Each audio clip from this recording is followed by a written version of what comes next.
There we go. Welcome back to a season-ending episode of Stacking Dennys. My name's Jordan McAbee of RotoBaller. My co-host Nick Giffen of the Action Network. Ryan Blaney pulls it off in Phoenix, gets that championship win. For the first time under this playoff format, we have a non-championship driver win the race. Ross Chastain gets to victory lane, doing a bunch of blocking on Blaney, who did not appreciate that. Some drama in the final race of the season, but overall, Ryan Blaney, our 2023 NASCAR Cup Series champion, which, we talked about, we both liked him last week, and, didn't have the greatest season overall, but he got it. That team got hot when they needed to, and Ryan Blaney came in clutch. He is our champion. What did you think of that race, Nick? What did you think of the race? What do you think of Ryan Blaney being the champion? Man, it was an interesting race. Like, the championship four, obviously were not the best four. They may not even have been the best, 2 or 3 or 4 cars. Harvick was right up there. Chris Buescher, prior to, I think he tweeted out he had like an issue late in the race. But if he hadn't had that issue, he thinks he could have contended for the win. And obviously Ross Chastain had the best car. So Buescher had that speeding penalty. Yeah. And then he said he felt like he dropped the cylinder on that last stint as well. So I think, it was a really interesting race. It kind of breaks the mold of these, the championship four are cheated up or whatever. If any car was going to be cheated up, it was going to be Kevin Harvick's, and it wasn't. So, I think just it's a track where sometimes teams hit on it and sometimes they don't. Ross Chastain has been good here. Obviously, he had a chance to win the championship and win this race last year.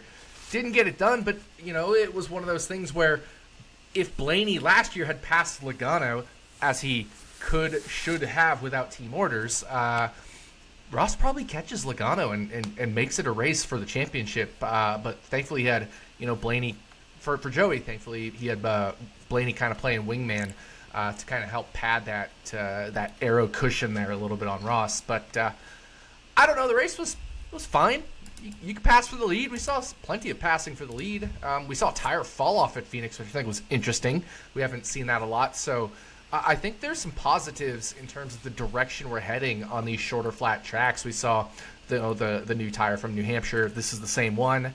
We saw better tire fall off at Martinsville. So we're getting back toward, I'm not saying we're there, but we're getting back toward where we want to be at these shorter, flatter tracks. And we also have to remember, not every race is going to be a banger, even with like the best package in the world. I was looking at Jeff Gluck's poll results from this year. We love the mile and a half, so we all thought they've been great, but a mile and a half was in the bottom 5. Las Vegas, the first Las Vegas race was in the bottom 5. I thought it was a great race. I didn't know why that ended up in the bottom 5, but you get the point. Like, even with a great package that matches the track, there can still be some kind of mad races. And I'm not saying that's what this was. I'm just saying in general, I like the improvements that we've made, mainly from the tire improvements. So hopefully there's some good direction for 2024. But I thought it was a fine race. I didn't think there was anything really out of the ordinary. There was nobody, screwing the championship drivers. Ross wasn't even screwing Blaney. He was racing. Perfectly clean. Didn't touch him at all the whole race. If anything, Blaney touched Ross because he gave him that shove in the rear. And so I thought it was a good race. That's. I didn't think it was a great race. I still wish Homestead was the championship race, but it was a fine race. I enjoyed it. I think the biggest issue that Blaney didn't win that race, or the reason why he didn't win that race, one was because Ross Chastain was in front of him and he was just gonna. A lot of other people would have just gotten out of the way, but we talked about this last week. There are certain drivers, Kevin Harvick, Ross Chastain, we specifically mentioned, that are going to go for that win and they are going to block to get that win, and he did. And I think it's also the aero package of the car. Track position is still super important at Phoenix. Yes, we saw passing, but you needed a really, really good car to pass. You needed Chris Buescher's car to pass.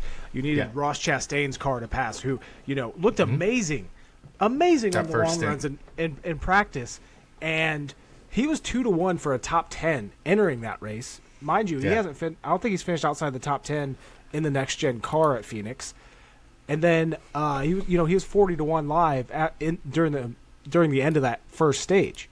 So once again, like, we talked about it last week, the books were not super sharp at all for this race, and I know a lot of us cleaned up on our bets. Kevin Harvick got his 21st straight top 10 finish there, sitting at minus 130 at the beginning of the week last week. Like, just what a joke. Crazy stuff. Amazing end of the season as far as that's concerned. But yeah, like, are you surprised that Blaney's car was that good at Phoenix with how much Penske struggled in the first Phoenix race and then at short flat tracks overall? No. When we say Penske struggled at the first Phoenix race, we have to remember Ryan Blaney was still like top 6 in speed and finished second. So I guess for Logano, struggling, it was definitely more Logano, Cindric. It was certainly along those lines. They definitely didn't have their best. I mean, it wasn't the car they had at the first Phoenix race. Like, Blaney was not as good as the car he had at this championship Phoenix race for sure. But we saw it all the way through. Even at New Hampshire when we debuted these new shorter, flatter track package tires, Blaney I think was 4th in green. He finished 22nd, but he was 4th in green flag speed at New Hampshire. He finished 5th in stage 1. He finished 4th in stage 2. So Joey Logano looked really good at that race as well. He finished 9th in stage 1, 3rd in stage 2. So Penske got it together the second half of the year. And we saw, I wouldn't say Hendrick fell off, but they weren't as dominant at the shorter, flatter tracks as they were earlier in the year. And it's probably just because Penske made gains, and maybe Joe Gibbs Racing or Toyota made gains as well. But you get the idea is we're always changing throughout the year. You and I mention this every time, 10 to 12, 13 races into the year. Somewhere from like the 10th race through the All-Star break, there's a shift. And guess what happened after the All-Star race, right? We went to Gateway, which is a shorter, flatter track. Kyle Busch ended up winning that race. He led a stage. Ryan Blaney won a stage. So that was kind of where the shift began at these shorter, flatter tracks. So you look at Joey Logano finished 3rd. Ryan Blaney finished 6th.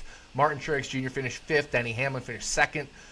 The best Hendrick car was, it looks like, Kyle Larson in 4th, William Byron in 8th. That was a pretty far departure from where they were in 4th and 8th. While it sounds bad, for them, it's still really good, but it is a departure from where they were earlier in the season, and it just kind of continued through New Hampshire, Richmond, etc., all the way through the end of the season to Phoenix. Mm-hmm. So now Penske has 2 straight championships. Obviously, Logano won in 2022. Blaney just won this one. They also have 3 of the last 6, which I just want to point out because Penske's often that nobody considers them an elite organization. We put Joe Gibbs Racing up there, we put Hendrick there, and then Penske's kind of like a step behind them. But 3 of the last 6 championships have been won by Penske Racing. I find that very fascinating. They seem to perform when they need to, and they obviously, the short flat tracks are where Penske really excels. Yeah, and we see it on the IndyCar side as well. Penske is a professional organization. They are all business. Yeah, they like to have a little bit of fun, but by and large, that is a very serious organization. They take things, serious is the word I'm going to just keep repeating, but they're very professional in the way they go about things, and they have a lot of money to throw at this. That's why they're in IndyCar. That's why they're in IMSA. That's why they're in all sorts of different sports, because this is what they do. They are made, 2 decades ago, yeah, they had all these teams, but it was still kind of a work in progress. They could win races, they could win Indy 500s occasionally, but as a consistent championship contender, they weren't quite there. And then just over time, over the next couple decades, they've just built a championship organization at all levels of motorsports. It definitely, in IndyCar, that especially, they've been good for several decades, even back into the 80s, 90s. But it finally transitioned over to the Cup side as well, where now they are a constant threat to win the title. They may not always be the best. Like, we still always consider, I feel like, Joe Gibbs and Hendrick Motorsports like the absolute elite. Other than, there was a couple years there where Hendrick was a little dipped down, and that's where kind of Stuart Haas filled the void a little bit. We did see, of course, that Joey Logano title, like you said, in 2018, which is around that a little bit around that dip for Hendrick Motorsports and Performance. But right now, Penske was struggling the first half of the year, and they take everything so seriously. They put all their best minds behind everything to figure out how to get this car better with the new.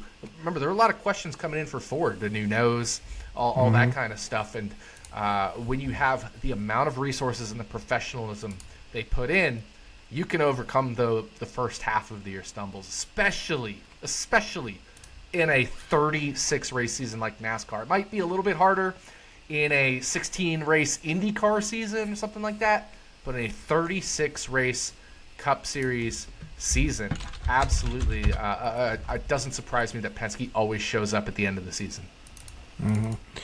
One thing about this, Blaney winning the championship and everything, and I've defended this NASCAR's playoffs ever since the beginning of it. I always say I enjoy it. I am surprised that there is not more talk about the legitimacy of Ryan Blaney's championship, and I think a big part of it is because it's Ryan Blaney. But for the first time with this format, I am questioning whether we have a deserving champion, because Ryan Blaney did not rank in the top 5 in any major statistical category this season. He did not rank in the top 5 in average running position. He did not rank in the top 5 in green flag speed. He ranked 9th in green flag speed, actually. He was not in the top 5 in laps led. And that's after, leading a shit ton of laps in Martinsville. He was not in the top 5 in quality passes. The only thing that you could possibly say that Ryan Blaney was top 5 in was fastest laps. He had the 5th most fastest laps this year, but that can be skewed with races like Martinsville. Yeah. So I'm not gonna sit here and say that Ryan Blaney doesn't deserve this championship, but I feel like if this was anybody else, if this wasn't the kind of underdog story, I feel like there'd be a lot more bitching about the legitimacy of this playoffs and everything else. And like I said, I don't think that we got a true champion this year. And this is the first time of me questioning it. I've felt like that before about Joey Logano. I don't know if it was last year so much. Maybe it was 2018 when he won the title. But I felt very similar in the past about Logano. Now, Logano last year had 4 wins. But I think he had similar, and I wasn't expecting this, so I didn't have it all ready to pull up. But I think he had similar like green flag speed type stuff, similar driver rating type stuff that Blaney had last year, where they were good but not amazing. And I also think probably similar in 2018. I would bet at least one of the two he was not in the top 5 in some or most of those categories in either 2022, of course, last year when he won his second championship, or 2018 when he won his first championship. But we've come close before, right? Like 2014, Ryan Newman almost won the title after winning nothing through the whole year, being a mediocre car and then turning it on in the playoffs. But that's the thing. Do we say that whatever NFL team that made it through as the last team in the wild card and was 9-7 in the regular season, didn't have a whole bunch of spectacular stuff, and all of a sudden they make a playoff run and win the Super Bowl, do we say they're not deserving? So no. That's my question. Like, that's why are we saying? I think let me just finish here. Like, why are we saying Ryan Blaney isn't now? I agree with you. I think he's among the least air quote deserving. There we go. But in my girlfriend, like after Blaney won the championship, she went on like a rant, like almost kind of not like rant, but kind of the same thing you just did. Like, he was never up front all the time, all year. He was, and it was just one of those things where even she pays attention enough to know, like, man, I was not expecting the Blaney championship, but he did turn it on in the playoffs, especially the last 6 races of the year. And I think I might have misspoke a little bit. I didn't mean to be so definitive on not deserving. It's the first time I'm questioning the NASCAR champion. But there was a tweet, and I wish I would have saved it. I'm sure I can find it if I try. But I want to say that someone said that Blaney's average finish is the worst ever for a champion in series history. That wouldn't surprise me, but a lot of it probably also has to do with the next-gen car and the way just just the way things race these days. I would venture to guess that Joey Logano was among that as well last year in that top several, just because of how this current car races, the current series, the way it races now. We're not back in the 90s, the 80s, where your champions are going to be winning 10, 12, 15 races. We're not in the era of Jeff Gordon winning 10 races, Jimmy Johnson winning 10 races. We're not in the era of Kevin Harvick winning 9 races anymore. That is gone. Maybe the best we have is Kyle Larson in 2021, but again, that was the last year before the next-gen car. And while we're at it, I'm looking at green flag speed prior to Phoenix from last year. Joey Logano was 9th in green flag speed for the – that was the race. Let me go for full season. I'm an idiot. That was Martinsville. Let me go full season. Joey Logano was 8th in green flag speed going in to Phoenix. So, I kind of feel similar – let me look at average running position here going into Phoenix last year. Joey Logano was 3rd in average running position, so much better than Blaney there. But you get the idea. Logano wasn't like world beater last year either. He just kind of, in the playoffs, did what he had to do. Right. The one thing I will note between the two, so Blaney's average finish this year, 14.1, which is 7th best. Mm-hmm. Byron, Buescher, Hamlin, Bell, Elliott, and Truex all have better average finishes. If you want to count Elliott, I'm going to. Last year, even though the speed wasn't there for Logano, 3rd best average finish, 13.5. Elliott and Chastain had better. 2018. Green flag speed, Joey Logano 9th going into Homestead then. Average running position 7th going into Homestead then. Let me pull up laps led here. And this is, like I said, this is season-long stuff. He did have the 4th most laps led, but that's kind of like the fastest laps. That can be a little bit skewed. Let's go to quality passes can also be skewed. I like to look at quality pass percentage. But you get the idea. I do feel like Joey Logano has kind of been on the outside of the top 5 looking in and somehow has made his way into the championship race and then ended up winning 2 championships. It's kind of how I feel Ryan Blaney did this year. And we did say last week, these are probably 4 of the 6 best cars this year. The only others we could really put in there are Hamlin and Truex. After that, I do really legitimately believe Blaney was a top 6 car this year. Even if some of the stats are like 7th or 8th or 9th, it's right. Those can all get a little skewed by one thing or another, but just on the aggregate of the whole year, I think Blaney was, at worst, the 6th best car. Mm-hmm. And that's where, like I said, he was green flag speed, he was 9th, but average running position, he was 6th. So that's I like that. But it is noteworthy, like you said, with Logano. So over the last 19 seasons, only 3 champions have 4 or less wins in the season.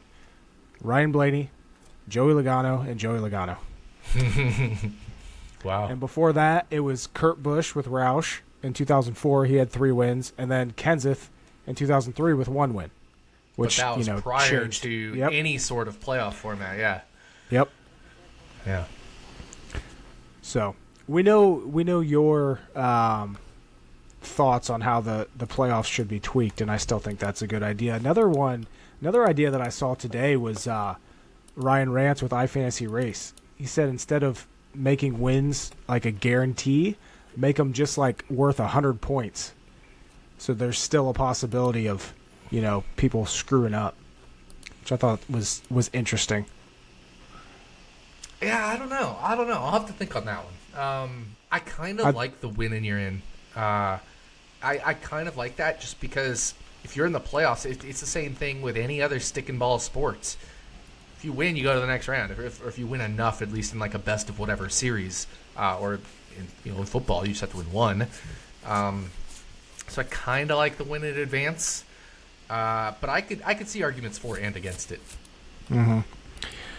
Another thing to note from this final race at Phoenix, once again, I felt like this race was super predictable on who was going to be good. We knew who was going to be good because, once again, we talked about it all year. These tracks that we raced twice at, there's not much change between who's fast in the first one to the second one. I will note, though, I have 2 questions. One, and we'll do these separately. One's more of a statement, so I'll start with that one. Chris Buescher would have probably been the NASCAR Cup Series champion this year if he made the Final Four. I will note that. Quite possibly. He had a ridiculously fast car at Phoenix, and like you said, he might have had mechanical issues there at the end, but he also had that speeding penalty. But if he wouldn't have had that speeding penalty, he was so much better than Ross Chastain. Mm-hmm. I agree. Yeah. So that's worth noting, I think, going into next season, because to be fair, if Ross Chastain had been in the Final Four, he may have been the champion. So this is my other point. I think if Ross Chastain makes the Final Four, he has to be the favorite to win the championship next year. Yeah. And I hate to say that. I know you hate to say that. That's why I tweeted out Ross Chastain wins the NASCAR championship race. Yeah. It was pretty funny. But that, with Ford's new body coming in next year, I think that adds a little bit more uncertainty to them. Mm-hmm. And yeah, I think if Chastain, I think we could be. If the odds are right at any point next season for Chastain to win the championship, I might bet on him. Yeah, for sure, absolutely. I agree with you there. By the way, shout out to everybody that had Blaney tickets winning championship. I know not me, but I intentionally did not hedge. My hedge was Blaney over Kyle Larson. So I had a rather sizable bet on Blaney over Larson to more than make up for the two championship futures I had, which were on Byron preseason and then Bell a week or two before the playoffs started. Mm-hmm. Oh, and I had one on Truex. More than made up for those three, I should say. Mm-hmm. And shout out to Kevin Harvick for finishing top 10 for me, because I was so concerned that final restart. I was so concerned that he was going to blow it, because I think he restarted 7th, and then NBC's live leaderboard screwed up and didn't have him in the top 10 at all. And this was there's 15 laps left, and I'm sitting there. I was at the bar. I'm sitting there, and I'm like, this is my Blaney again. I'm going. I need to immediately start drinking more. Yep. And then it refreshed and updated, and he was sitting there in 8th, and I was like, God. How about this? So kudos to NBC for being way miles better than Fox, but they couldn't even get the exiting the pits stuff for the last pit stop of the season. What are you? They didn't have pit stop times on those. What are you doing?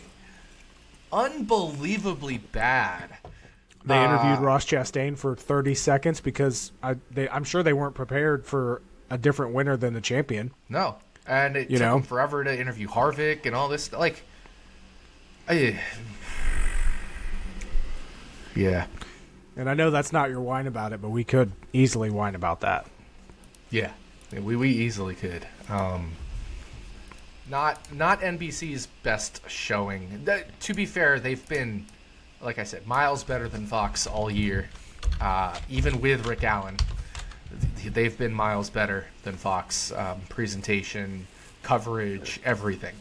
But how do you miss the order coming off pit road for the last pit stop of the season? I don't get it. I do not get it. I understand it's a long season. You get to that point, you're tired, you just want to get it done. But it's the second most important race of the season, I'd argue. Because Daytona's obviously going to have the most eyeballs and everything. But certainly, yeah, especially with NFL season. Yeah. But yeah, this unbelievable. Speaking of unbelievable, the Truck Series crowned the champion on Friday night, and I know that's your whine about it, so I'm going to let you get into that. Yeah, I actually made sure to save a Luvabella wine for the end of the season. It's not one I would normally drink. I'm not a punch type of guy, and I also have this one, so I'll try them both here. It is the Luvabella Reserve Collection Grenache Rosé. So two that are not my style, which I guess is why I saved them for the end here. Put it off as long as I could. But we'll give it a try. I mean, I like fruit punch. I just don't know if I like fruit punch wine. Have you tried this one yet? No. Okay. So There we go. Just pour a little bit. But big shout outs to RotoBaller Wines for sponsoring us all year. We, A, have thoroughly enjoyed the wines, and B, we have thoroughly enjoyed their partnership with us throughout the year so that we can whine about it, because you and I love whining about things. Right. You know, we've gone back several years, and you and I both will voice our opinions, so to speak, on lots of things NASCAR related, and it's a pleasure that RotoBaller was able to kind of make this segment into something fun now, rather than us just bitching and complaining for no reason. Now we have a reason to bitch and complain. Exactly. But also, with the sponsorship of Stephen Malazzi all year and everything, they've been a big part of that as well. So thank you to RotoBaller Wines. Make sure you get their wines wherever possible. I know you'll list off the states and all that stuff later, but if you have it, get it. If not, you can go to their website and order some. So I'm going to try this fruit punch wine, or punch wine, whatever it is, from their passion line, and that's actually very fruit punchy. I don't hate it. I don't hate it. I don't know if it'll get me what it's 13% alcohol by volume. It doesn't taste like it has alcohol at all. That's the scary part about so that's it. a little dangerous. It's pretty good, actually. I like fruit punch. It's pretty good. But yeah, my wine about it. I didn't like that wine at all. I'm surprised that you did. I like fruit. I like sweet. I like fruit. Yeah, it's not bad. But my wine about it is, it's obviously that truck race. That was an embarrassment to, not to NASCAR, because it was, but that's not what I mean. It was an embarrassment to motorsports. It was an embarrassment to sports. It was an embarrassment to being a fan of NASCAR, a fan of motorsports. That was the worst race I can ever remember. I'm 40 years old. I've watched motorsports pretty much my whole life. The worst thing I can remember in motorsports history. And it all started with Carson Hocevar. And, we talked about him last week, Jordan, where he had a little incident there at Martinsville, and we kind of were hoping maybe he was turning a corner, even though I was still kind of like, I don't know if he'll ever turn a corner. He clearly didn't, because he just straight up... So Corey Heim made a great pass on Hocevar, and you could just tell Hocevar was feeling the red mist, because Heim was working him, and Hocevar was doing all he could, and you can just tell Hocevar was getting frustrated by the fact that he just wasn't as good as Corey Heim. And so once Corey Heim got by him, the first thing Carson Hocevar did was drive in too damn deep and punt him. Do I think he meant to punt him? I don't know. I don't care. That doesn't matter. The point is, you, Carson Hocevar, are unable to control your emotions in the car, and it leads to you doing dumb shit, whether it's intentional or not. And that set off the chain of events of, then Corey Heim goes full stupid. I'm not condoning what he did at all. Goes full stupid and wrecks Carson Hocevar intentionally, which he is not allowed to admit because of how NASCAR has put these drivers in a box where they can't admit it. I don't fault Corey Heim for not admitting it. He's not allowed to, or he'll be suspended for the Daytona truck race, right? Like, there is zero world in which he is allowed to admit what he did was intentional, but it was intentional. We all know that. Everybody with a brain knows that. And that was terrible. But then, and Grant Enfinger was rolling to the championship there. I mean, just straight up rolling the championship if that doesn't happen. And that doesn't mean it ended Grant Enfinger's day, but then what happened? There was a restart, and Ben Rhodes and Enfinger get into it. That's totally normal hard racing. I have no problem with that. Another caution comes out because Bailey Curry, I think, intentionally dumped somebody. I mean, there's all sorts of stuff. It was an absolute disaster, an absolute mess. But the one that really gets me that enough people are not talking about is there was a overtime restart, and Zane Smith misses a shift right in front of Ben Rhodes. And Ben Rhodes is the only truck inside the top 20 that is competing for a championship. The other three are outside the top 20 at that point. If they just do a green-white checkered, Ben Rhodes can coast to a victory, essentially, as long as everybody is fine and dandy and normal. But Zane Smith, and I'm not faulting Zane Smith, missing shifts happen. It happens. I'm not mad at Zane Smith. He did nothing wrong, nothing intentional in terms of that regard. He made a mistake, but it's not like a malicious mistake. It's just he made a mistake. And it happened to be right in front of Ben Rhodes. So what happens? Ben Rhodes smashes into Zane Smith's rear, gets all messed up, jacked up, and all of a sudden, Grant Enfinger's right back in it. Which is kind of a good karmic justice because Enfinger should have had a shot to win that. To be fair, it should have just been Corey Heim running away with the championship in the first place. But Heim got screwed, Enfinger got screwed, Rhodes got screwed. The only one who didn't get screwed was Carson Hocevar in this whole deal. He screwed himself. That's not getting screwed. That's just being a moron. But so, do we really want a format? And you and I have, like you were saying, we've both been pretty supportive of this playoff format for the Cup Series. I'm supportive of it for the Xfinity Series. I think it's time to do away with this format for the Truck Series because these kids cannot control themselves. Do we really want a format where if you're one of the Championship 4 trucks and you're 20 places ahead of any other truck on a green-white checkered, you can get fucked out of a championship because somebody missed a shift that wasn't even in the Championship 4? Is that the format we want? Now, it can happen in Cup 2, but we're not going to see a format. We're not going to see a race in Cup. I would bet anything on we won't see a race in Cup where we're coming to a green-white checkered and there's one championship contender inside the top 20. That would be 500 to 1, right? Even now, when these three cars, Blaney, Larson, Byron, finished 2, 3, 4, they weren't 2, 3, 4 of the best. But they still finished 2, 3, 4 because that's what happens in these championship races in Cup. But in trucks, I think we got to do it in this format. These kids can't control themselves. It was an absolute clusterfuck of a race. It was an embarrassment to the sport, and nothing good came out of that. NASCAR should be ashamed. The Truck Series drivers that, not all of them, the ones that were involved in all of the fuckery, and I'm not including guys like Zane Smith. That's not an intentional mistake or anything like that. But that still played into a fuckery of a finish. Just an absolute embarrassment. The worst thing I've ever seen in motorsports. That's quite a statement, but I don't see how you can put it any other way. That was just an absolute farce of anything.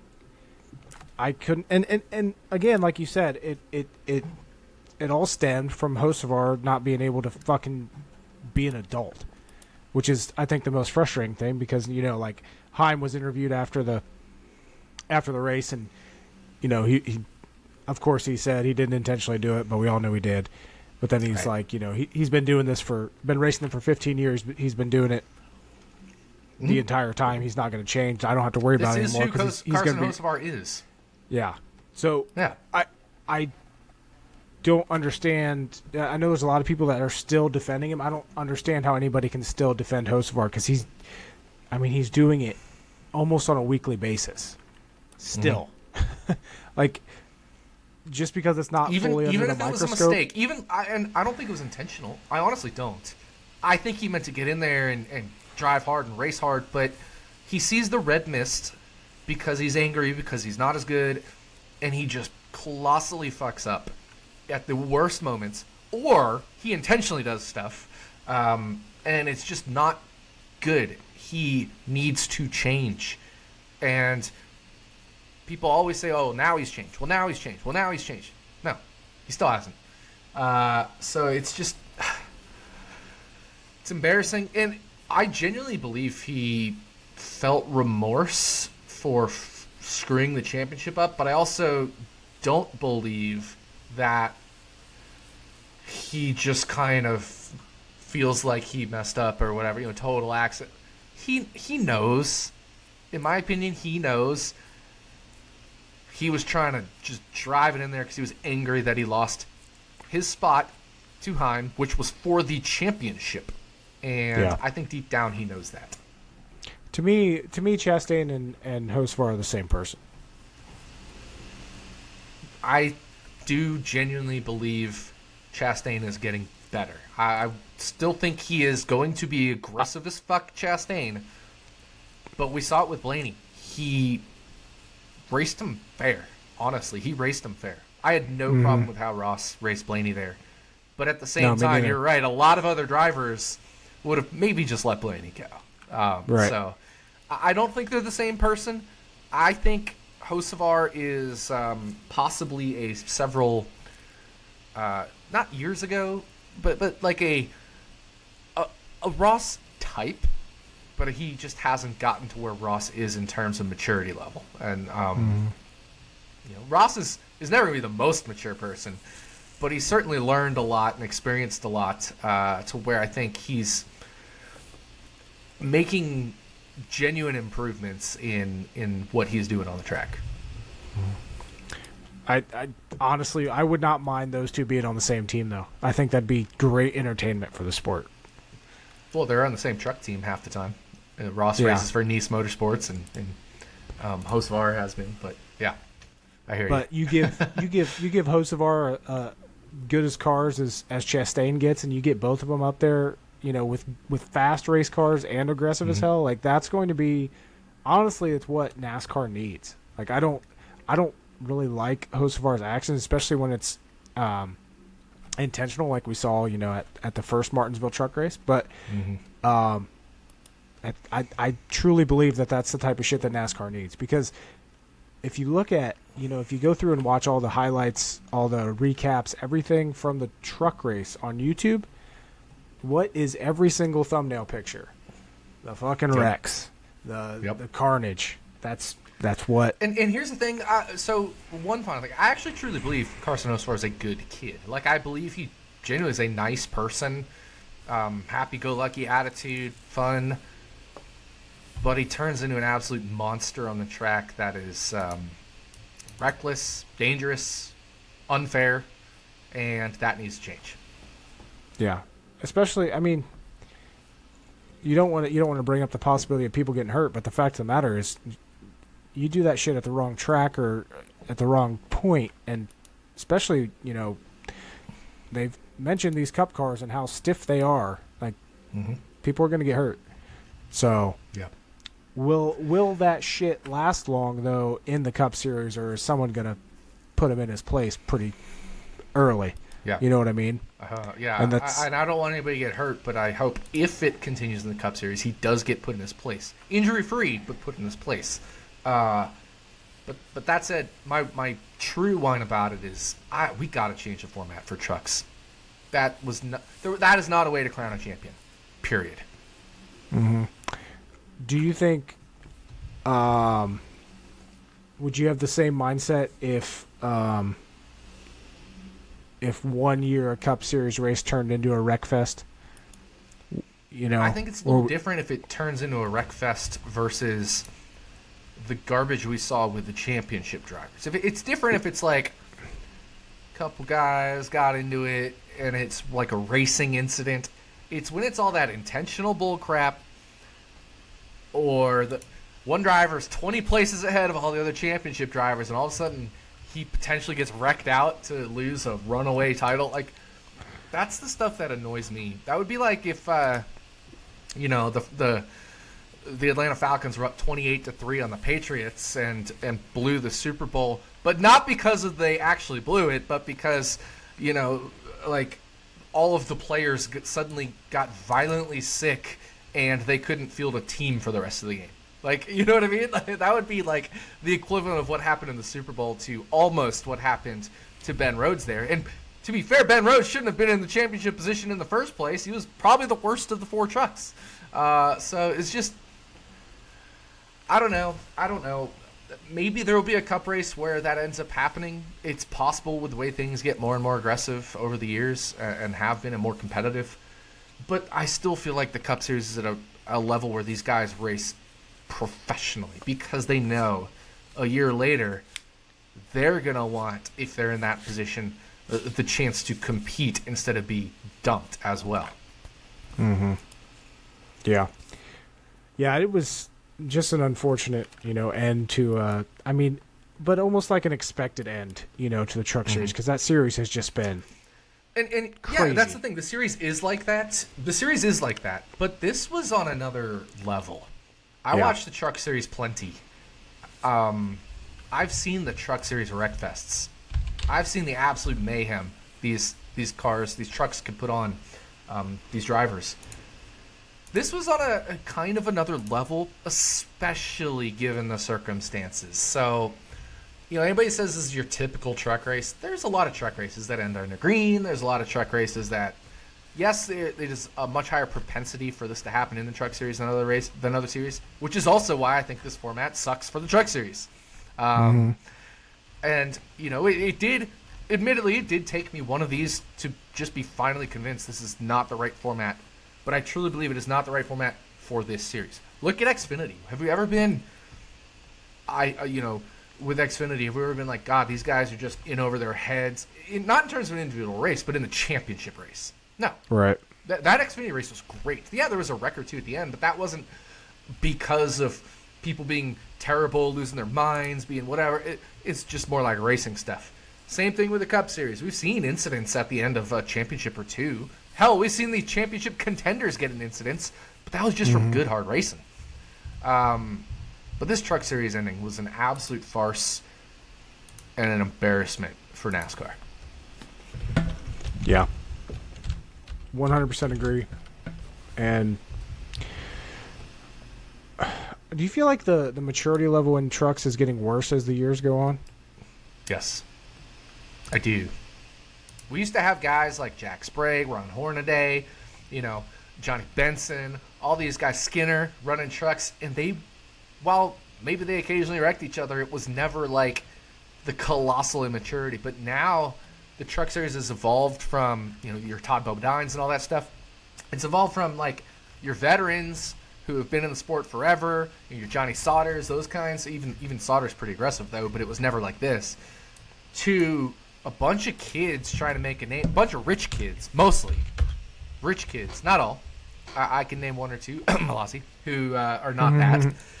But you get the idea. It's the ones that aren't tearing up equipment, Malasi, are the ones who aren't the rich kids. They're the ones trying to do what they can, but it's the kids that you can tear up whatever you want and you still have a ride.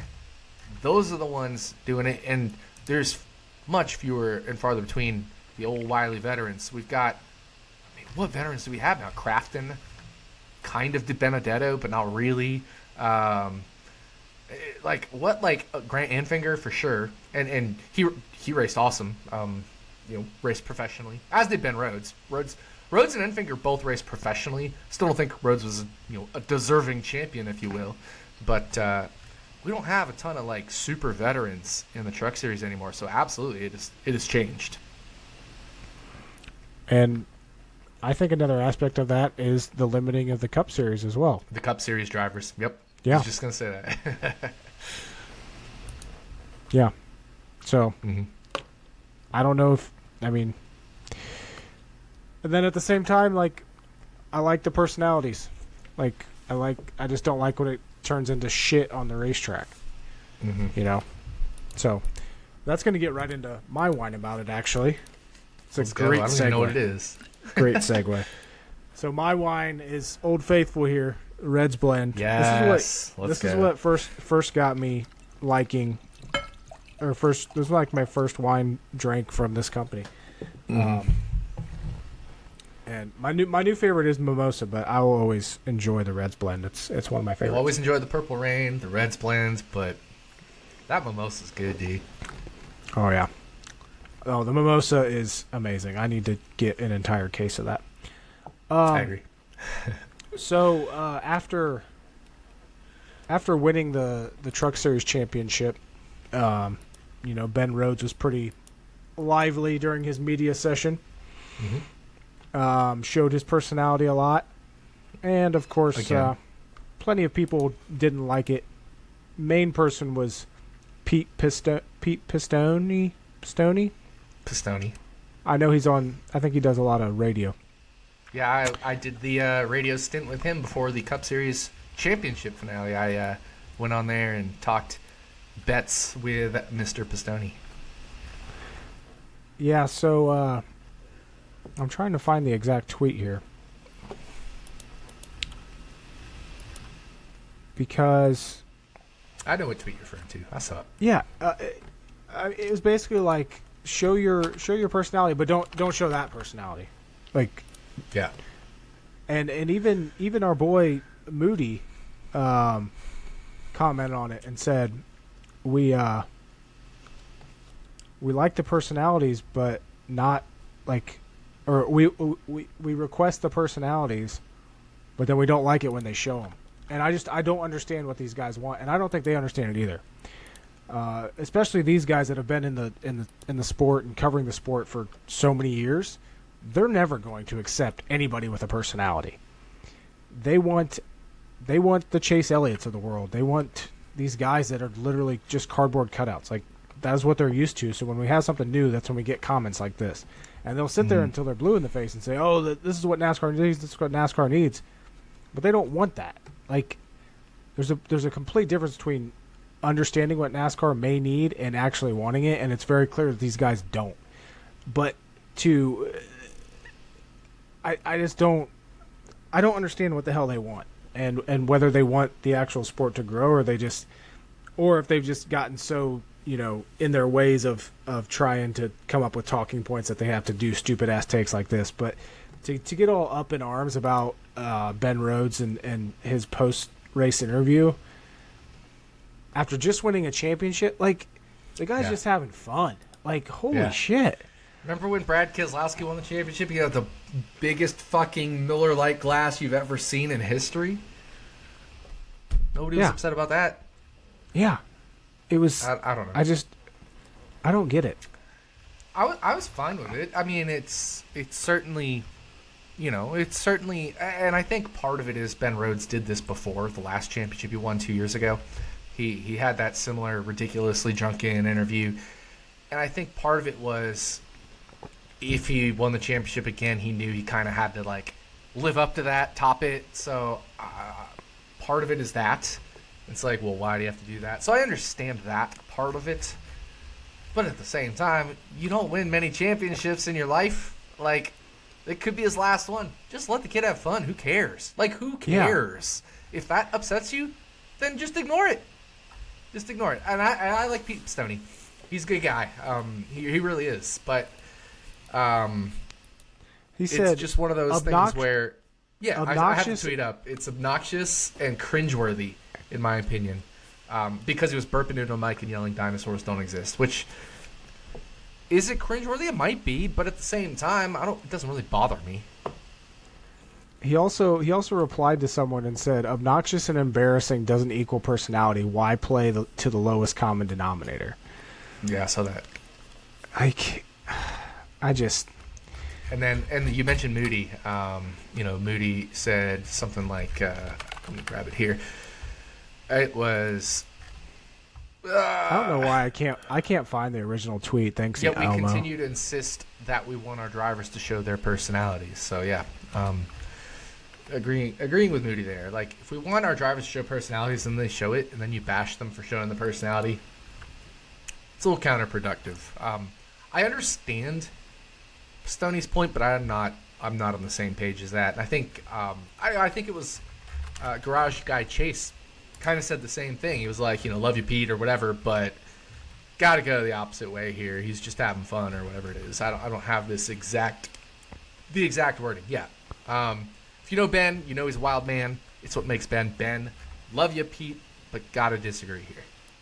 Yeah. That's kind of how I feel. Like, I like Pete. He's a great guy. I've always listened to him on SiriusXM NASCAR Radio. I'm happy to always do the betting segments with him on his fantasy racing preview show. But guy just won a championship. He may never win a championship again. I'm gonna let him celebrate however he wants, as long as it's legal and safe. Yeah, and at least somewhat reasonable. Another thing I don't like is, he started tweeting back toward people that were giving him shit, and telling someone, "Enjoy your miserable existence." Did you discuss that with your 7 followers? But I'm looking at him, and this guy has almost 70,000 followers, and most of his non-viral tweets of his crazy takes are they get about 2,000 reach. This reminds me so much of Utter, Jim Utter. Same thing. He has 70,000 followers, but barely reaches 1,000 people with his tweets. So it's just ironic to me that he's calling out someone with a low amount of followers when he probably bought all of his. I don't think he bought his. He's a pretty big name, You'd be pretty getting big more personality. I've been listening to him since 2010. My interaction isn't even that good. I have 12,000 followers, and I get, depending on who tweets what or whatever, like my Action Network Luck rankings got 1,500 views, which, is right in line with Pistoni's. Of course, he has more followers, but there's other tweets I have. It's just the random ones. It's just like, whatever. Yeah, that's right in line with his, but he has 6 times more followers. Saying the math ain't mathing to me. I genuinely don't believe he bought his followers, though. I do. Just like I believe Utter did. Also, 'cause he's a radio guy. Jeff Gluck has 250,000 or something followers, 275,000 followers. It's not unreasonable to me that a guy who has been in NASCAR longer than Jeff Gluck, NASCAR media longer than Jeff Gluck, has 69,000 followers. Nice.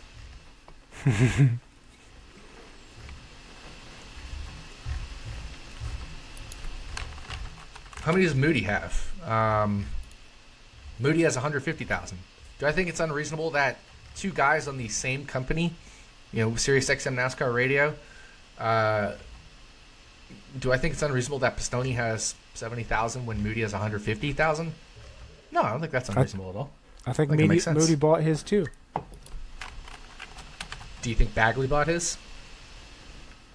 The Bagman? Bagman and Bagman and Pistoni hosted the same show, The Morning Drive, co-hosts together.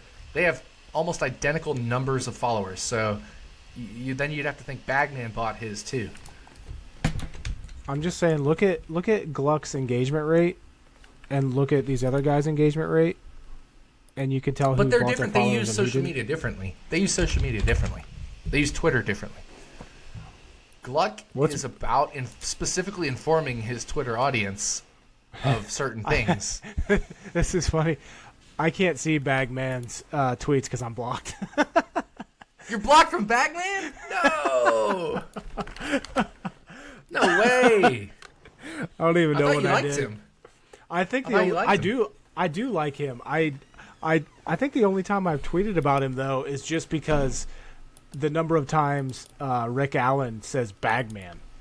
Like you know how he latches on to one word and just keeps saying it all the time. He did that with every time Bagley announces a race. He always says Bagman, Bagman. Well, I'm not going to get into this bought or not bought stuff, but I agree with you. I think the premise of Pistoni's tweet is certainly off. I will say he did have one good tweet though, and it was today. The host asked a question I did not have an answer for. Who's the current face of NASCAR?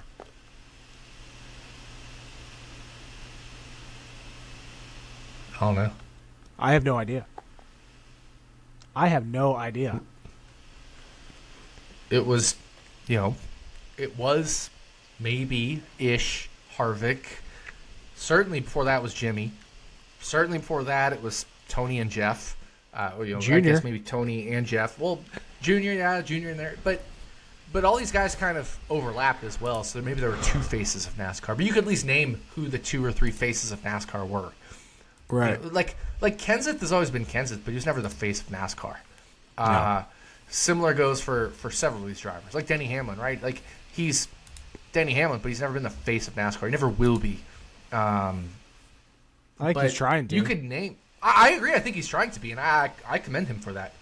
I'm totally supportive of his podcast, his opinions. We want drivers to have personalities. I think Denny's embracing that, and he's started a new team. He is fully buying into NASCAR. That's what we need. We need Denny Hamlin in this sport. Whether you like him or not, we need him in this sport. It's kind of similar for Ross Chastain. Like, whether you like him or not, he's good for the sport. But as far as face of NASCAR, obviously it was, I was going back, Jeff Gordon, and then before that it was like Dale Earnhardt and Jeff Gordon. They kind of overlapped, and before that you could name, your Yarboroughs, etc., your Waltrips, Petty's, Allisons, etc., etc., etc. But we get the idea. There's faces of NASCAR up until Harvick's gone now. Mm-hmm. Is there a face of NASCAR? Is it? I mean, my best guess would be Kyle Larson, because he's all over the place in motorsports. He's going to be running the Indy 500 next year. He is to me, the face of a sport is the one that can walk down the street and people that aren't really fans of the sport recognize. I agree with that. I'm not sure that anyone exists right now. Yeah, I don't know if there's a single driver. I feel like a lot of these drivers could walk down the middle of the street in New York City, and the only reason that people would look at them is because they're so short. And they'd be like, unless this person's they were really... specifically NASCAR fans. Yeah, but your general public wouldn't know, right? Like, no. Whereas you could definitely get that with an Earnhardt, a Gordon, a Johnson, a Dale Jr. You could get that with those guys. You can't get that now. Mm-mm. And that, I think it brings up a bigger issue. Honestly, maybe that would be Bubba Wallace then. Like, just because he's been in the news for the wrong reasons to a lot of people that would recognize him for the wrong reasons. Mm-hmm. But that's not really the face of NASCAR. That's more just like, we recognize him because of other stuff. And don't get me wrong, I think Bubba Wallace would be a great face of NASCAR if there wasn't politics involved in the world. But there is no current face of NASCAR. I agree with you there. Like obviously Chase is the most popular driver, but he's not. I don't think he's a face of NASCAR. There's a million more people that could recognize Jeff Gordon in his heyday than they could recognize Chase Elliott right now. Right. And I know, like, people were responding to that tweet saying, "Oh, it's Blaney now. It's Blaney now. This is his time to show his personality." Blaney has never shown his fucking personality. I understand. He's a little bit, but not really. No. A little bit. Yeah. Never. I would disagree with that, but that's a subjective point. But to your point, he's never been Mr. Personality. You know what I mean? Mm-hmm. I can't say he's never shown it, but he's definitely not Mr. Personality. What needs to happen is Ross Chastain needs to keep wrecking people and win 8 races next year, and he will become the face of NASCAR. And go on whatever's the most popular TV show and date Taylor Swift. Yeah, that's what NASCAR needs. Is no, like Jeff Gordon used to go on Swift. Jeff Gordon used to go on these like TV shows. Like he would appear on this, that, or the other. I don't remember the exact shows he always appeared on, but he'd appear on these. He'd host like the Today Show as the guest host or whatever. Like all this crazy stuff that Jeff Gordon did. We need that, but we don't have that right now. We don't have that. But you're right. We need Ross Chastain to like throw a watermelon at Travis Kelce and go steal Taylor Swift or something. Yeah. So yeah, I thought that was interesting, but I don't know if I have anything else to talk about. Shout outs to Travis Kelce. Well done. Yeah. But well done in that, like, you literally flipped the NFL into. I work for Action Network, right? Like, I see all the betting splits, the trends, the whatever. People are literally betting on Kelce simply because he's dating Taylor Swift. Will Taylor Swift be there or not is the reason people consider betting on him or not. I don't subscribe to that theory, whatever. I'm strictly math, numbers, this, that, the other. But I see it all. That's ridiculous. Like, that is how Travis Kelce has changed the NFL and Taylor Swift has changed the NFL by that happening. But, like, If that was Ross Chastain, NASCAR would be forever changed. Oh, yeah. Yeah. And it is insane to me how much power she has in this world. Like, I don't pay attention, so... The only reason I'm paying attention is because it's actively involving my work life right now. Yeah. But I think that's a very good example of the power that she has. You know what she should do? Is Joey Logano, like, I assume he's married, right? I'm guessing he's married. He's got kids or something. I don't know. Like, that's the other thing. That's actually the other problem with this series is, like, I don't know who's married. I don't follow all that stuff. Because it's, okay, 2013. See, this is how out of touch I am with drivers' personal lives. Because I don't get into that stuff. He got engaged to his child sweetheart. I'm on Wikipedia. Their wedding date was set during the off season. Blah blah blah. First child, etc. So kudos Joey Logano. It would be perfect, and I'm not advocating for this. I was just saying if Logano was single, he's not. So this is purely a hypothetical because he's not single. He's married. His kids. It would be funny if he was the one dating Taylor Swift or about to date Taylor Swift because she has that song 22. I don't know about you, but I'm feeling 22. I think that's the only Taylor Swift song I know because I specifically had to research it for a NASCAR article that I wrote several years ago for RotoViz. Other than, I think it's like Shake It Off for that one. So, anyway, I just thought that it just kind of popped in my mind. Like, how funny would that be if instead of it being Chastain, if it was Logano?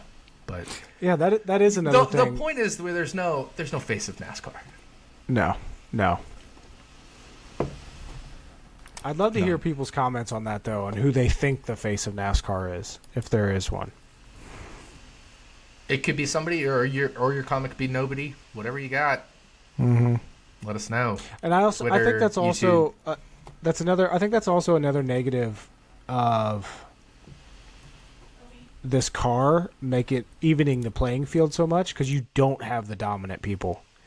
You don't have the guys that are constantly up front. I agree with that. That makes it harder to be the face. But you don't. Yeah, exactly. Because, I mean, you look at, and again, Ryan Rance tweeted this out today, the highest number of top 10s by one driver this year was 21. That is, from recent memory, that is extremely low compared to what, like, usually we're in high 20s. Yeah, high 20s. Jeff Gordon had a year, I think, where he had top 10s or top 5s in like that number of races for top 5, and then top 10s was like in the 30s. Yeah, and the highest last year was Chastain, also with 21. But like I said, that's this new car. And yeah, next gen. You go back to 2021, and I'm sure it'll be Larson. Nope, Harvick with 27. Like. Yeah, so that's a jump of 6, but 6 out of a 36 race season is 1/6 of the season. 1/6 of the season extra top 10s. Yeah, that's not small. That's large. So, yeah, I think that's another aspect to it as well. And then of course all these big name drivers retiring and everything else. So. How about Cold Custard, Xfinity Series champion? Were you surprised by that? No, I had him second in my model to John Hunter Nemechek, and he was. When you're second in the model, you can certainly be better than the guy that's first, depending on how the day goes, the track, the session, etc.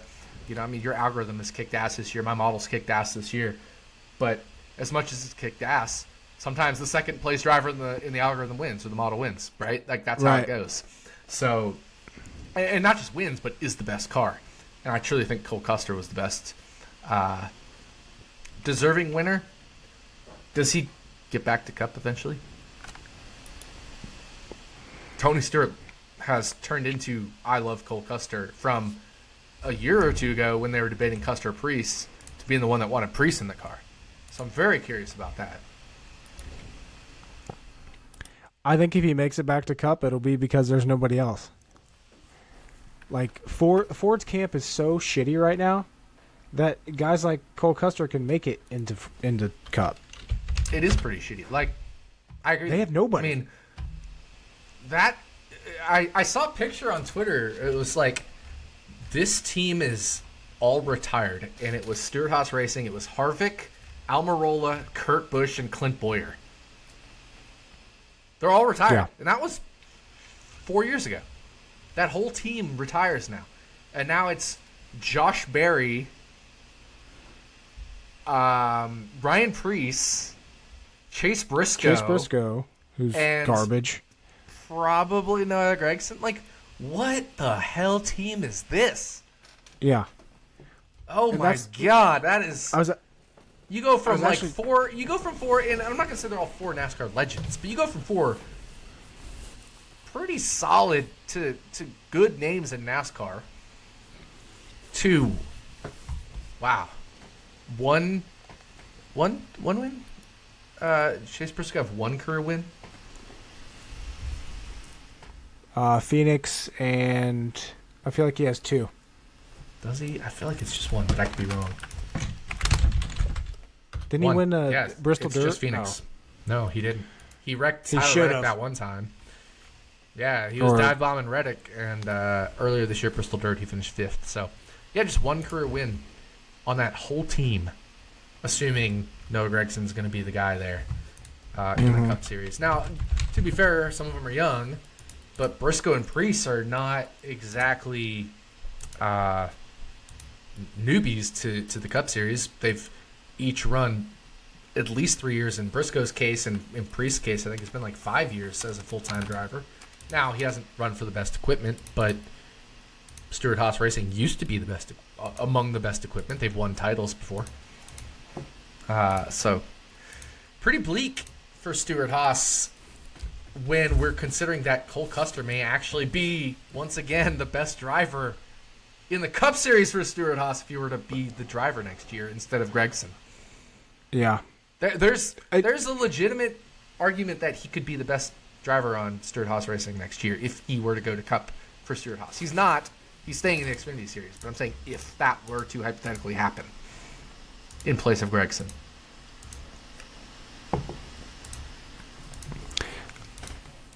Here's one thing for you. This is the state of Ford in the Cup Series. Oh, it's not. You look at your roster. You got Logano and Blaney over there at Penske. That's fine. Totally fine. You got Keselowski and Buescher at at RFK. Fine, but obviously Keselowski's getting up there in age. Yep. But very solid season. Buescher, super talent. Here's the thing. I think the 5th best Ford driver in the Cup Series is Michael McDowell, and that's a problem. I agree with that. I was about to say the same thing. Legitimately, I was about to say the same thing. That is a problem. Mm-hmm. Because you got Cindric at Penske, garbage. Josh Berry, we'll see what he does. I do like that pairing with Childers. I do. But we saw him with Hendrick. We saw him with Hendrick. It's always going to be a learning process for the rookies. We saw it with Ty Gibbs. We've seen it with Noah Gragson. We've seen it with Austin Cindric. Especially the next-gen car. It seems like it's more of a learning process than it was in the Gen 6 car, Gen 5 car. It seems like it's taken longer for these rookies to get hyper-competitive. Outside of Ty Gibbs, again, he had so much speed this season. I know, like we mentioned it last week. But it still took him the first half of the season, right? Like, it took him a year to get good in the next-gen car almost. He did. How many starts did he have last year? Like 10? Most of the season, I would say 13, 14. 15 last year, yeah. Yeah, I was going to say, right in that neighborhood. So his full season was after New Hampshire this year. And that's funny because that's like the breaking point of where he got like really good. He finished right after New Hampshire. He came back to Pocono where he made his debut, finished 5th. 5th at Watkins Glen, 5th at Bristol Concrete, 4th at the Roval, 7th at Homestead. Like, he had 5 top 7 finishes when he started year 2, I'm putting air quotes up here for those that aren't watching on YouTube. He had 5 top 7 finishes after he started year 2, which we're counting from Pocono beyond. He had 0 top 7 finishes before that. Mm-hmm. Yeah, he's definitely one I'm keeping my eye on heading into next season. You know who else I'm keeping my eye on heading into next season? Who? Alex Bowman. I knew you were going to say Bowman. Do you agree? Yeah, I mean, look at how he did before his injury this year. And you know who else is in year 2 of a pairing? Ryan Blaney.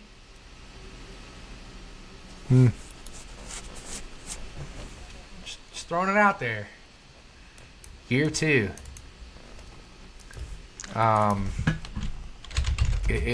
Good things can happen. So.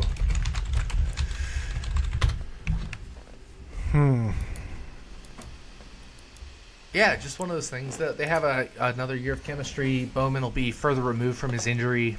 I mean, he was the test car pretty much last third of the year, right? So right.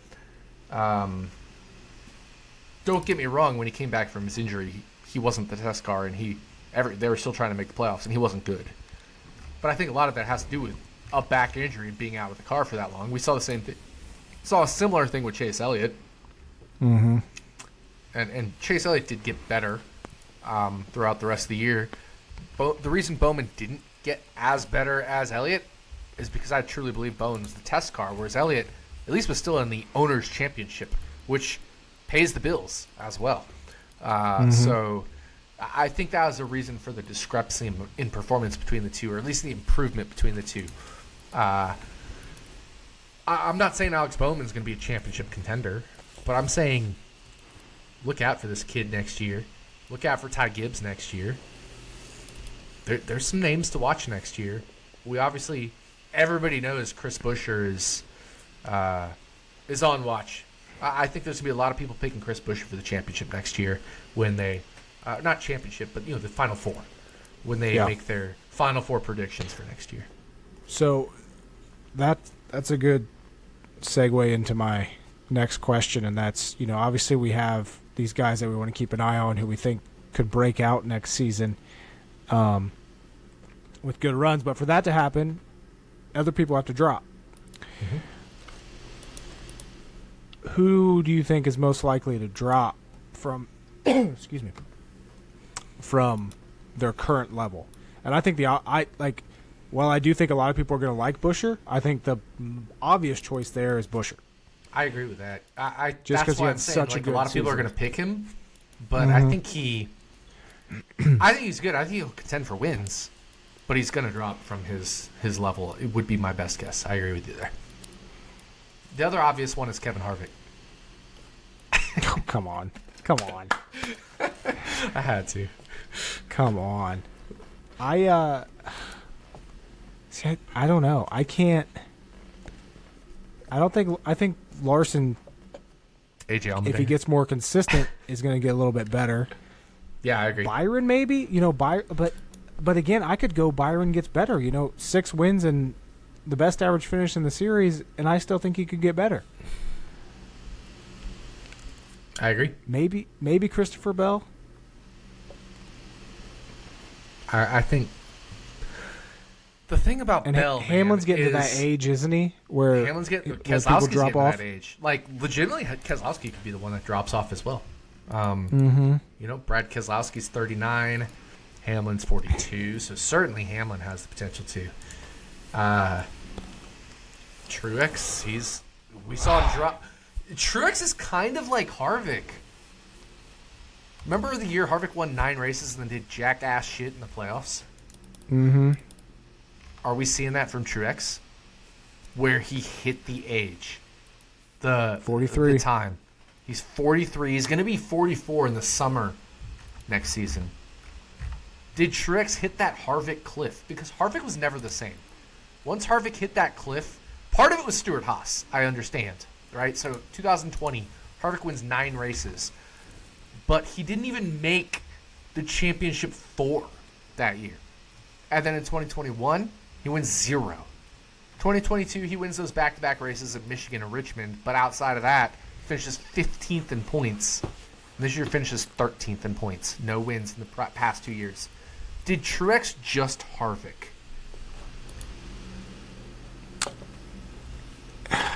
I want to say no, but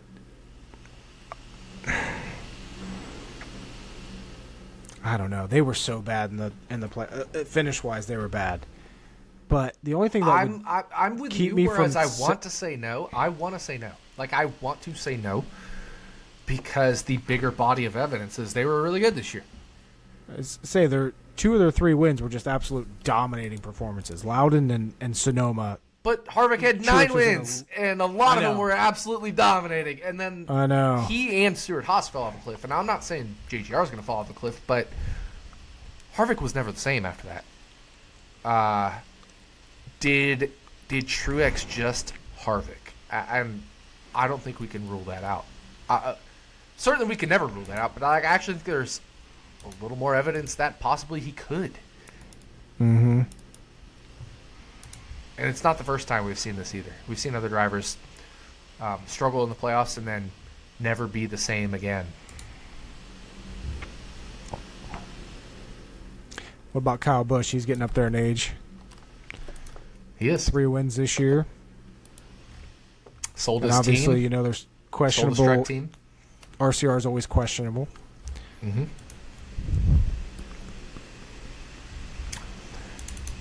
Yeah, I don't know. What about Michael McDowell? Oh, he's the same age as Kyle Busch. Yeah. He's also one that will likely regress. You know, he finished 15th in points. I'm very curious with Corey LaJoie, not in terms of regressing, but not even in terms of progressing, because I don't think that team has indicated they're going to make leaps and bounds. But I'm talking long-term plan for them. And not necessarily Corey LaJoie himself, but that team. We've talked about this. We've alluded to this on this show, on this podcast, that they have made partnerships with Gainbridge. Gainbridge is the sponsor for Andretti Autosport. Guess who's been running the Spire truck car? Marco Andretti with Gainbridge sponsorship. And now they have bought the Truck Series charters or whatever. They've bought, not charters, but they've just bought KBM. So Spire is going to have a big presence in the Truck Series next year. Is this their potential step up in more and getting bigger and better as the 5+ year plan? And that just adds a whole nother aspect to it. Andretti getting that I don't follow all the F1 stuff that in terms of like needs approval, needs this sanctioning body, needs these owners, whatever to prove. But like recently Andretti Global, which used to be Andretti Autosports, rebranded to Andretti Global for obvious reasons, had a level up in the potentialness to race in F1, which has also leveled up the potentialness of a guy named Kyle Kirkwood to race in F1. He used to be, I'm committed to IndyCar, I'm not thinking about F1, and he had an interview about a month ago that was, oh yeah, if Andretti goes, I'd love to be considered. You know, so he went from, that's not on my mind at all, whatever, to, hey, consider me. You know, so Andretti is doing things. And there's a reason they rebranded from Andretti Autosport to Andretti Global. Gainbridge, Truck Series, Spire, Marco Andretti. Like, there's a lot of dots connecting here where not next year, but 3, 5, etc. plus years from now, maybe we're talking about a Spire Cup car making the round of 12 or 8. You know what I mean? That'd be something to see. Gosh, it's good for the sport. It's good for us. Is. It's great for NASCAR. Oh yeah, that's what we want. It was so exciting when Colleague came in and Trackhouse came in, 2311 came in. We thought JRM was going to come in. Right. That's what we still want. We still want that because who's not getting younger? Roger Penske. Joe Gibbs, Rick Hendrick. These guys are not getting younger, right? And I'm sure they have succession plans, but there's also a lot of that is probably succession plans toward rebranding eventually as well, right? So just some things to keep in mind there. I don't know about you, but I'm excited for 2024. Dude, me too. I'm ready. Did you see Daytona 500 odds came out on Caesars? No. Yeah, they came out today. Jesus. They're unbettable right now. But I think we, can just kind of wait and see what happens. I'm not jumping to bet anything on Caesars as far as the Daytona 500. I don't hate Corey LaJoie 75 to 1. I don't hate Eric Jones, especially with that transition to Toyota 30 to 1. But I'm not betting those. Blaney and Keselowski co-favorites at 10. Mm-hmm.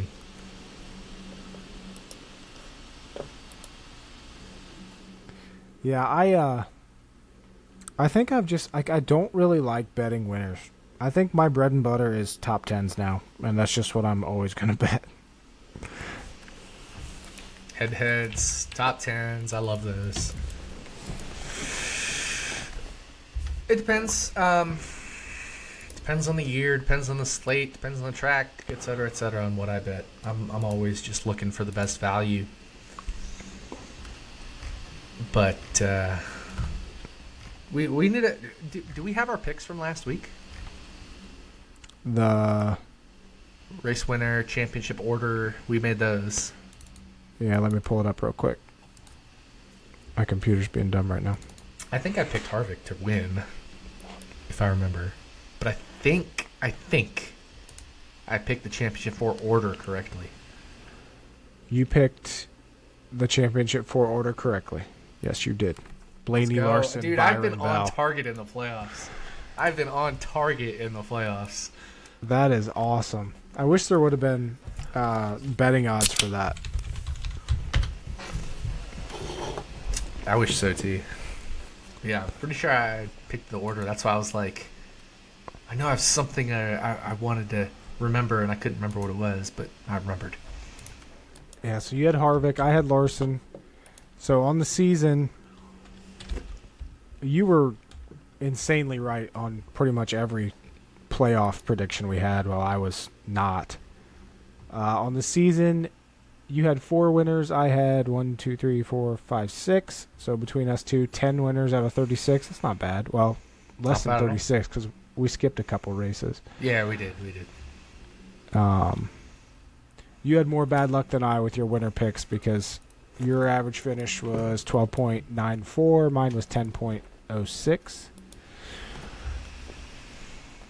Yeah, you had a lot of 30s, which just signifies someone blowing an engine or something. Yeah, something shitty happened. Yeah. But no, overall, I think it was a very good season. Great season. We both crushed it. I ended the season ridiculously strong. I started the season ridiculously strong, and I ended the season ridiculously strong. The worst part is, when people see you're starting strong, they want to follow you, and then you hit the cold spell in the middle of the season, and it's like, why am I following this guy? He's not winning. Right. Well, I was, and so they all abandoned ship, and then you start winning again. Yep. It's like, that's the worst, almost the worst case scenario for, as far as like gaining and keeping a following. Now, I'm not concerned about it because I have a following, and they've been a loyal following, and everybody's been super fantastic about it. But it's just as far as like getting new people, and to shout out to those of you that did stick it out through the year, at least with my results, because it was literally like we hit a valley right in the middle of the season, second half of the season, let's say up until around playoff time. It got better, and especially this last several weeks. But I ended up plus 28 units in the Action Network app, but that doesn't account for the fact that I was up gobs outside of the app as well. So really happy about that. Almost 60 unit year. I think I ended up 59 units when we look at in-app and outside of app, which wasn't as good as last year. Last year was ridiculous with hitting, 125 to 1 winners, 80 to 1 winners, et cetera, et cetera, right. et cetera. Nothing's going to top that, but this was a wildly successful year for me, and I know for you as well. Yeah, this was, I took a step back a little bit last year, so I was getting back into it this year, and I felt good. And I'm like you, like I started the season strong, went through a little rough patch, but I always tell people, anybody that follows me, second half of the season is when I've always been at my best. Like, I've been doing this for 15 years, however long. Mm-hmm. Second half of the season is always when I am on it, and especially the playoffs. I feel like you and I are like that. Like, once the playoffs hit is when we are at our absolute best. And I don't know why, but it's happened every year so far. So, but no, it was a good season. Season went quick as hell, I'll say that. I actually feel the opposite. I don't think it went that fast. Did you? See, like, to me it was just yesterday was Daytona. I think that's you though. Like, you mentioned you took a step back last year. It's probably fresher for you this year. Yeah. And I get the NFL grind at the end of the season where it's like, oh God, I have so much to do all the time after NFL starts. So it's gonna sound wrong, but it couldn't end quick enough for me. But I will absolutely be ready for it to return soon. Right. You know what I mean? I'm happy to have this break, but I'm ready for it to return. So, there's that as well. But, yeah, just a great season. You and I have had a great podcast this year, and I'm already ready for 2024. Some more Stacking Dennys, some more whining about it. That's what we do best. Absolutely. And it'll be here before we know it, because this off season isn't long. But I'm with you. I like about a month. Like, once December hits, that's when I'm gonna be like, okay, I'm ready for NASCAR to start Get back through the up. holidays, and it's like, okay, I'm ready. Yeah, these 3 weeks right here or so, this next month is I enjoy not having to do anything with NASCAR, not have to think about NASCAR. But yeah, then about a month after, I'm like, okay, let's go. Exactly. Let's get to Daytona. Exactly. So one other thing that did not enjoy was Elon nuking Random Fantasy. I don't think Steve Luvender he tweets Twitter anymore. He quit Twitter. He's no longer an existing account on Twitter. So that's too bad. Love that guy. I wish there was a counter for the number of tweets that had him tagged in it. Because every single Random Fantasy Racing tweet tagged him. I wish I knew how many there were, and I'm sure he knows how many times there's probably people a way hit to that find play that button. But and I think he's still on. I think I don't go on there a ton, but I still go on there probably once a week on Threads. I think he's still on there. So if you want to keep up with him, if you're on Threads, go say hi to him there. But we always end the show with picks. We gotta make some 2024 picks. Yeah, I was gonna say we should pick champion for 2024, but I don't know. I feel like that's. Well, I was looking at it. We should, but your NASCAR tweeted out your way too early championship 4. And way too early championship. Kelsey, she took. Here's her way too early championship 4. She tweeted out 7 hours ago. When NASCAR tweeted it out, she said Larson, Bell, Hamlin, and Tyler Reddick. I like it. I could see that. I could see Reddick getting in there. Yeah, that's a solid set of 4. So I think we need to give our championship 4. Way too early championship 4. Okay. Yeah. And I've put zero thought into this. This is off the top of our head because usually we end Stacking Dennys with picks. So you want to go first? You want me to go first? What do you want to do? I'll go first. William Byron.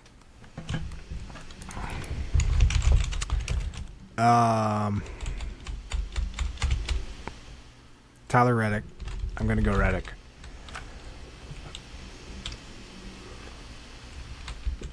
And by the way, these could change tomorrow, so nobody hold me accountable to these. I'll hold your feet to the fire. Ross Chastain. Which means he's winning the championship. And Kyle Larson. In no particular order, those I think those four. I'm going no Fords. Larson. I don't have a single Ford on there. I'm going Larson, Elliott,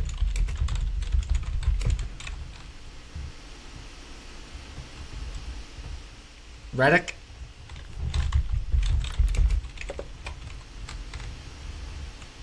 Logano. Did you see my tweet about Logano the other day? Maybe. He's rotated every year, missing and making every the other playoffs. year. Yeah, making the Final Four. Or the Final Four, yeah. Yeah. Yeah, it's pretty ridiculous. Which is, I didn't think about that when I just said that. I was literally just shooting from the hip here. So yeah, I'm going Larson, Elliott, Reddick, Logano.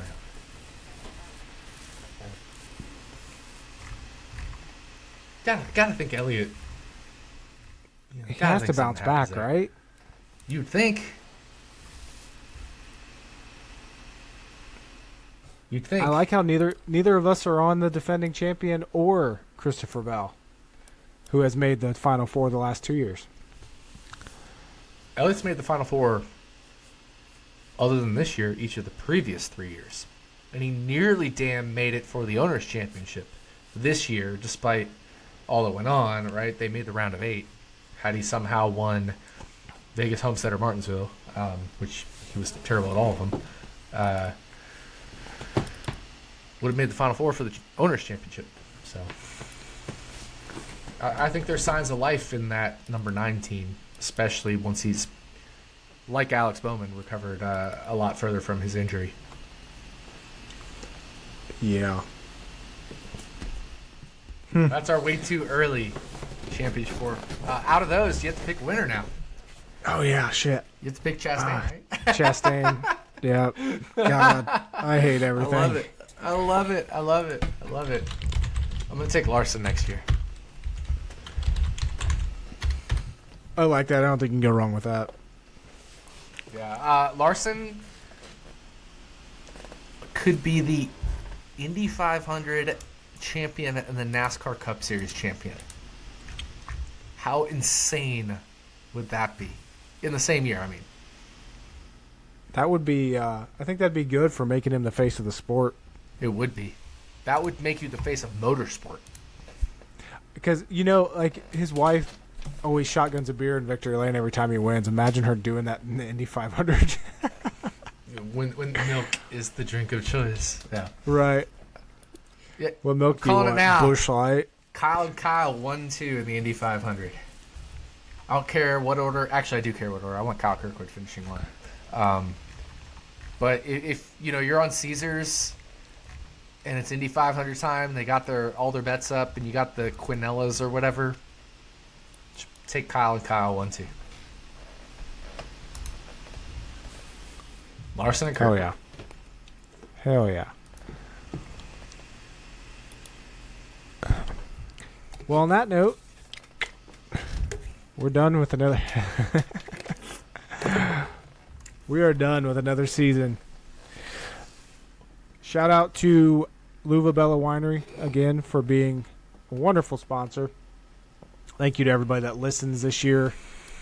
I haven't tallied the numbers, but I know we did record numbers this year. Obviously, we started out with Driver Malazzi. Yep. We sponsored a truck this year, dude. See, like that's another part I forgot. Like it just escapes my memory that all the shit we did this year. It was incredible. You went to 2 of Malazzi's races this year. Uh-huh. We sponsored him. He got sponsored by Outback. It's a cool story, but it's just a testament to everything that people that are associated with this podcast, whether it's us, whether it's Louisville Wines, whether it's Malazi, whether it's the listeners who helped fund that, made that all happen. And we're all invested in it. We all wanted rooting on Malazi. Obviously, it's racing. It's very hard to be fucking good at racing, especially when you're an underfunded team and driver. But I got to give him absolute max credit for trying to build his career.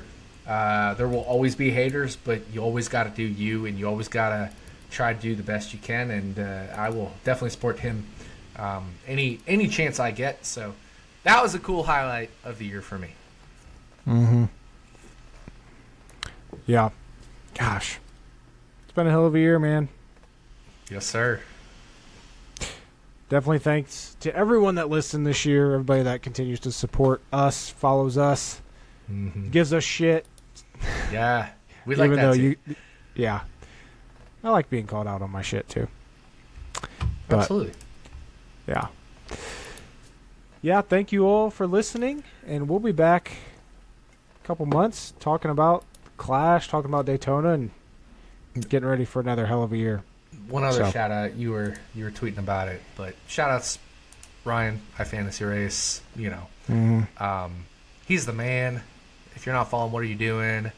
The guys that win the race, Greg Mathern, Ryan Stevens, all those guys, they're doing a fantastic job.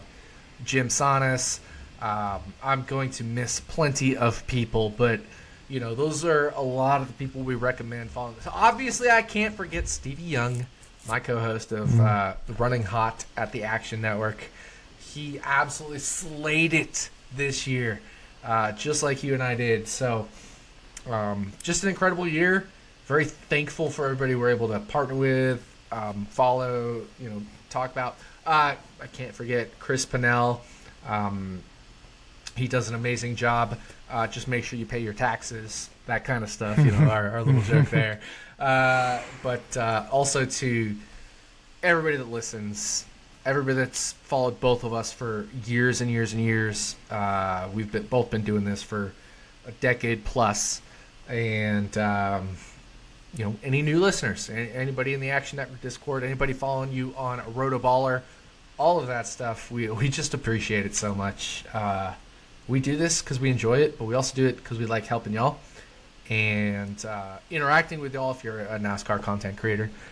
So let's have a great 2024. Absolutely.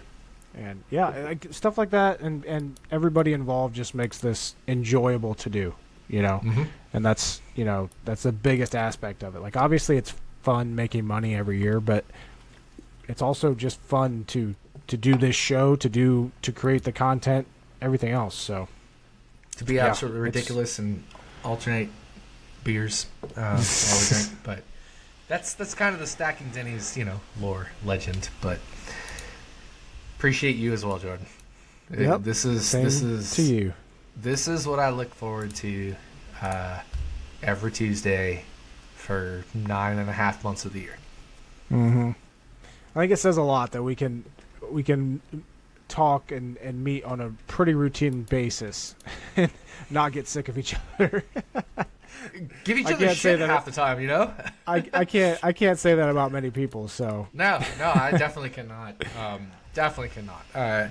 If you know, and you do, if you know my life, I'm very much. I like to keep a small community because I'm just that way. That's who I am. So, yep. But you're part of my small community, and I appreciate you all the time. And I'm ready to fucking rock 2024. So enough of the mushy stuff. I'm out. Yeah. Thank you all for listening, and we'll be back next year. See you guys.